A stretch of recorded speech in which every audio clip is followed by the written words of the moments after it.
Hello friends, welcome to my TNPSC exam preparation channel. இந்த வீடியோட 8th standard unit 3ல் இருக்கிற pros தான் பார்க்க போகிறோம். இது டிஎன்பிஎஸ்சியில் ரொம்ப இம்பார்ட்டன்ட்.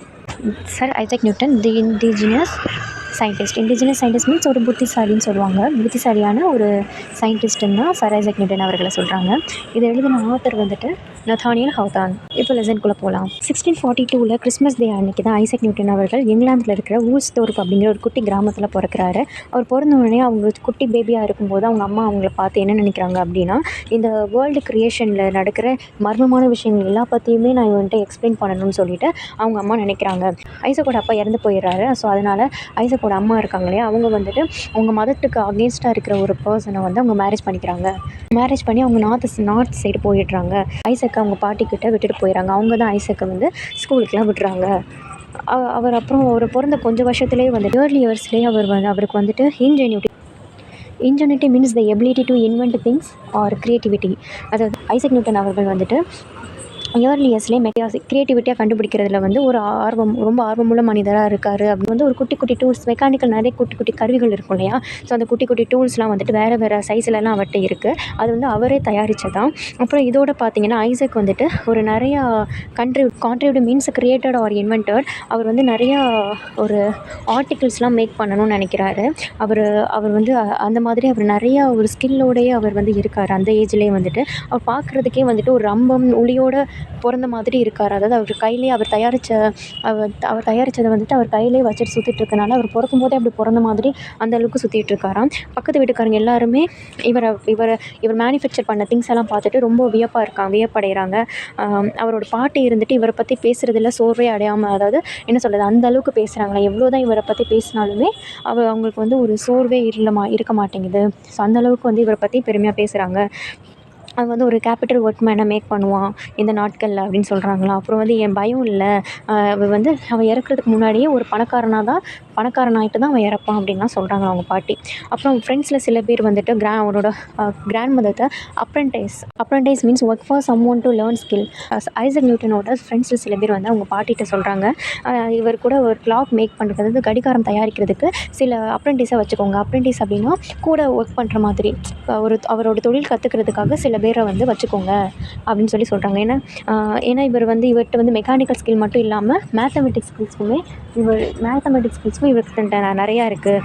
ஸோ அப்ரண்டிஸ்லாம் வச்சு பண்ணாங்க அப்படின்னா இவரோட ப்ரொஃபஷனுக்கு ரொம்ப யூஸ்ஃபுல்லாக இருக்கும்னு சொல்லிட்டு அவரோட ஃப்ரெண்ட்ஸ் சில பேர் அவங்க பாட்டிகிட்ட சொல்கிறாங்க. அப்புறம் நிறைய ஒரு க்யூரியஸ் கிளாக்ஸ்லாம் வந்துட்டு அவர் கண்டுபிடிக்கிறாரு. அதில் வந்துட்டு டான்ஸிங் ஃபிகர்ஸ்லாம் இருக்கிற மாதிரி, டயல் பிளேட் இருக்கிற மாதிரி, அப்புறம் வந்துட்டு வேவ்ஸ் வந்து அப் அண்ட் டவுன் போகிற மாதிரி, அந்த மாதிரிலாம் கண்டுபிடிச்சிருக்காரு. அப்புறம் வந்து ஒரு பெண்டுலம் வைப்ரேட் ஆகும் இல்லையா, அந்த பழைய காலத்து சில கிளாக்ஸ்லாம் பார்த்திங்க அப்படின்னா அந்த பெண்டுலம் மாதிரி கீழே பெண்டுலம்லாம் தெரியும் இல்லையா, அந்த ஊஞ்சல் மாதிரி கீழே வந்து அங்கிட்டு இங்கிட்டு போயிட்டு ஒரு வைப்ரேட் ஆகும் இல்லையா, அது மாதிரிலாம் இவர் கண்டுபிடிக்கிறாரு. உண்மையிலே வந்துட்டு ஐசக் வந்துட்டு கிளாக் மேனுஃபேக்சர் பண்ணுறதுக்காக ரொம்ப அர்ப்பணித்தார் அப்படின்னு சொல்லியிருக்காங்க. யார்கிட்டையுமே இல்லாத கடிகாரம் கூட இவர்கிட்ட இருந்தது. ஸோ இவராக வந்து அந்த புதுசாக இவரே வந்து தயாரிக்கிறாரு. அப்புறம் மற்றவங்க மாதிரி வீல்ஸை வச்சோ வெயிட்ஸை வச்சோ கண்டுபிடிக்காமல் இவர் வந்துட்டு வாட்டர் ட்ராப்பை வச்சே வந்து கிளாக்லாம் வந்து ஆப்ரேட் பண்ணுறாரு. அக்கம் பக்கத்தில் இருக்கிற எல்லாருக்குமே வந்து இவர் தயாரிக்கிறதெல்லாம் பார்த்துட்டு அவர் ரொம்ப வந்து வியப்பாக பார்க்குறாங்க. ஸோ வாட்டர் கிளாக் தயாரித்த மாதிரி சன்டயல், சூரியன்லேருந்து எப்படி டைம் பார்க்குறது அதையும் வந்து அவர் தெரிஞ்சுக்கிறாரு. சன்ஷேட் வச்சு அந்த மாதிரிலாம் வந்து இவர் கண்டுபிடிக்கிறாரு. இது இப்படி இந்த மாதிரி இருந்தால் இந்த டைம் அப்படின்னு சொல்லிட்டு. ஸோ அவங்க பாட்டிக்கு வந்து அது ஈஸியாக இருக்குது டைம் தெரிஞ்சுக்கிறதுல. Acquiring means getting knowledge or skill. ஒரு சிம்பிளான வழியிலேயே வந்து எப்படி நாலேஜை கெயின் பண்ணிக்க முடியுமோ அந்த அளவுக்கு அவர் வந்து கெயின் பண்ணிக்கிட்டாரு. அப்போ உதாரணத்துக்கு சொல்லணும் அப்படின்னா, காற்றோட வலிமையாக அவர் எப்படி ஃபைன் பண்ணியிருப்பார் நீங்கள் நினைக்கிறீங்க? அவர் எப்படி பண்ணார் அப்படின்னா, காற்றுக்கு அகென்ஸ்டாக அவர் வந்து குதித்தோடனே அவர் ஜம்ப் பண்ண லென்த்தை வந்து அளக்குறாரு. அப்படி தான் வந்துட்டு அந்த காற்றோட ஃபோர்ஸு, புயலோட ஃபோர்ஸ் எல்லாத்தையுமே வந்து அவர் அப்படி தான் கால்குலேட் பண்ணுறாரு அப்படின்னு சொல்கிறாங்க. அப்புறம் வந்து அவரோட சின்ன வயசு ஸ்போர்ட்ஸில் கூட அவர் இந்த மாதிரி தான் பண்ணுவார். அது குட்டி குட்டி விஷயங்களை வந்துட்டு நல்லா ஒரு மாதிரி உன்னிப்பாக அவர் வந்து தெரிஞ்சுக்கணும்னு சொல்லிட்டு அவர் ரொம்ப தேடுவார். அவங்க பாட்டியோட வீட்டிலேருந்து கொஞ்சம் தூரத்தில் வந்து விண்டு மில் இருக்கான். விண்டு மில் வந்துட்டு அப்போ தான் புதுசாக வந்து அந்த விண்டு மில் வந்து கொண்டு வந்திருக்காங்க. ஐசக் வந்துட்டு அடிக்கடி அங்கே போவாங்க. போனோடனே அங்கே இருக்கிற பார்ட்ஸு எல்லாத்தையுமே அவங்க வந்து நோட் பண்ணுறாங்க. அப்புறம் விண்மில் அந்த மில் வந்துட்டு ரெஸ்ட்டில் இருக்கும்போது ப்ரைடு மீன்ஸ் இன்வெஸ்டிகேட்டட். அதாவது விண்மில் வந்து ஸ்டாப் ஆகிருக்கும்போது ரெஸ்ட்டில் இருக்கும்போது அப்போ அவங்க வந்து ஃபுல்லாக அந்த உள்ளே இருக்கிற மெஷினரி எல்லாத்தையுமே வந்து இன்வெஸ்டிகேட் பண்ணுறாரு. அப்புறம் hopper means funnel shaped pins for feeding grains into mills. இந்த ப்ராசஸ் வந்துட்டு மைல்ஸ்டோன் மூலமாக தான் அந்த ப்ராசஸ் நடக்குது தெரிஞ்ச உடனே அவருக்கு வந்துட்டு அந்த கிரெயினை க்ரஷ் பண்ணுறதுக்காக கிரெயின்லாம் அந்த ஹாப்பர் கூட போடுறாரு. இந்த விண்மில்ல வந்து ஃபனல் ஷேப்பில் ஒன்று இருக்குது, அதுதான் ஹாப்பர்னு சொல்லுவாங்க. அதில் தான் வந்து கிரெயின் ஆகும். அதில் வந்துட்டு உண்மை தானியங்கள்லாம் போட்டு பார்க்குறாரு. அதுதான் வந்து அந்த சுழற்சியை வந்து உருவாக்குது. இந்த கன்ஸ்ட்ரக்ஷன் மூலமாக இவருக்கு வந்து அந்த நாலேஜ் கெயின் பண்ணதுக்கப்புறம் அப்சர்வ் பண்ணிவிட்டு அவரோட டூல்ஸை வச்சு அவர் பண்ண ஆரம்பிக்கிறாரு. அப்புறம் வந்துட்டு ஒரு விண்டு மில் மாடல்லே ஒன்று இந்த படத்தில் இருக்குது பார்த்திங்கன்னா, இந்த மாதிரி அவரே வந்து கன்ஸ்ட்ரக்ட் பண்ணுறாரு. பட் ஆனால் அது ரொம்ப பெருசாலாம் இல்லை.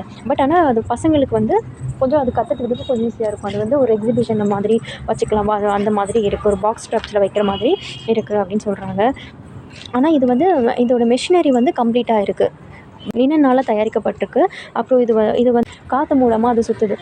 கை நிறையா கோதுமை தானியங்கள் எடுத்து அந்த குட்டி ஹாப்பர் இருக்கு இல்லையா, அந்த சொல்லியிருந்தில்ல ஃபனல் ஷேப்பில் வந்து அது க்ரஷ் ஆகிறதுக்காக ஒன்று இருக்குன்னு சொல்லி அதில் வந்து போடுறாரு. அது வந்து ஒரு ஸ்னோ ஒயிட் ஃப்ளோர் மாதிரி கன்வெர்ட் ஆகுது, வெள்ளை மாவு மாதிரி வருது அப்படின்னு சொல்லி சொல்கிறாங்க பிக்சரில் இருக்கிற மாதிரி. நெக்ஸ்ட் வீடியோ செக்ஷன் 2 பார்க்கலாம். தேங்க்ஸ் ஃபார் வாட்சிங்.